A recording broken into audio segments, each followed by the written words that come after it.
moteur de recherche.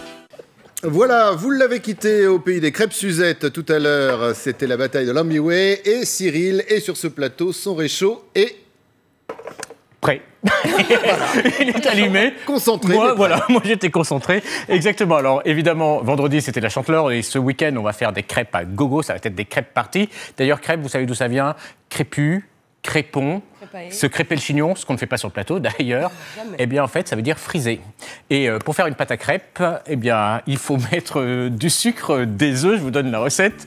Après il faut rajouter un petit peu de beurre fondu, vous mettez de la farine et comme ça vous obtenez une superbe pâte à crêpes. La crêpe c'est une base sucrée. Alors surtout la crêpe, lorsque vous avez rajouté le lait et que vous avez mélangé avec la farine et les œufs et le sucre, vous laissez refroidir au moins minimum 1 heure au réfrigérateur.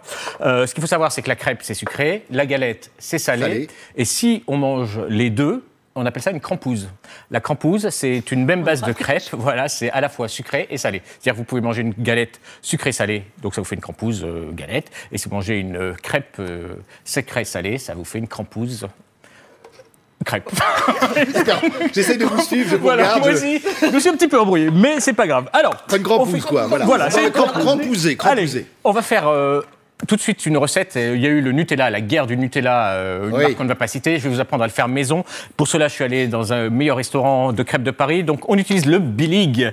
I believe I can fly. Voilà, exactement. Il faut savoir l'utiliser et le manier. Donc, une fois que vous avez fait votre crêpe au froment, le froment, c'est du blé tendre, vous allez la plier.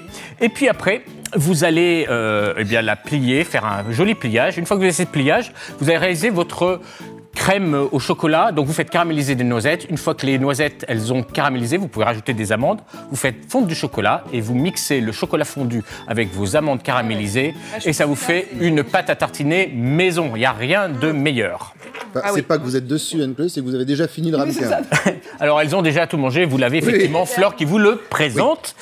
Laissez-le entre nous, chère Fleur. Voilà, merci. Et puis, on va retourner... On va retourner dans ce restaurant, le Brutus, où on nous propose une galette salée. Et la galette salée, la galette par excellence, c'est la complète. Ce qu'on appelle la complète, c'est une galette, toujours on utilise notre fameux Bilig. On va étaler notre crêpe au sarrasin. Donc le sarrasin, c'est du blé noir. Et puis le truc, c'est pour faire sa complète, c'est on met l'œuf et vous voyez avec œuf la miroir spatule... ou œuf brouillé? Parce que là, il y a un vrai débat. œuf miroir ou œuf brouillé? Alors là, c'est pas du tout ça. Un œuf au plat, mais on va carrément l'étaler le blanc à l'aide d'une spatule. Après, on va rajouter le jambon et le fromage. Et tout là réside dans le pliage. Laissez l'œuf miroir, vous avez raison. Exactement. Bravo. Et puis on met ça avec un petit peu d'herbe, une salade, et c'est parti, une complète pour la 26. Hop. Et c'est ce que nous présente exactement notre amie Marine. Allez, il reste 1 minute. Il reste 1 minute. Allez, on va tenter le challenge. Moi, tout à l'heure, je vous ai présenté une galette Suzette. Je vais vous la présenter aux versions rhum, c'est-à-dire qu'au lieu de mettre de l'orange, j'ai mis du jus d'ananas. On va essayer de la faire flamber en direct, parce que le but, c'est de faire flamber les crêpes. Ce que vous mettez comme alcool, ça devrait Alors, on va essayer. Mais pendant ce temps, vous avez un samosa, vous avez une bandelette de crêpes devant vous. Ah, c'est pour faire un samosa. Voilà, exactement. Et en fait, vous allez le plier sur vous-même, cette bande de crêpes, en forme de triangle. Alors, je ne sais pas si on va voir la vidéo.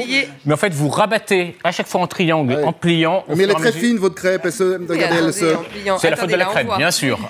Voilà, on voit la geste technique. Donc, vous allez rabattre en triangle, l'un sur l'autre. Et ça vous fait un petit samosa qui va être parfait pour une entrée. Vous voyez, c'est très simple à faire. Et pendant... Oh, Anne-Chloé, superbe. Olivier. Voilà, et regardez, ce pliage-là, ça c'est Benoît du restaurant Le Brutus qui nous l'a fait. Et voilà, et on a des superbes samosas et c'est très facile à faire. Allez, on se tape le flambage. Allez, on se termine sur le flambage. Un roulé. Décidément, j'ai pas de chance avec mon flambage ce matin. Si, magnifique, magnifique. C'est parti, regardez. Voilà. Grâce à notre réalisateur, on voit ce flambage en direct. Dessus, Ah non, on laisse vraiment le flambage se terminer, on n'y touche pas et après on sert dans une assiette. Et c'est même mieux quand on la sert en train de flamber. Merci beaucoup Cyril. Vous savez quoi? Nous allons, chers téléspectateurs, déguster cette crêpe et pendant ce temps-là, vous allez regarder la météo.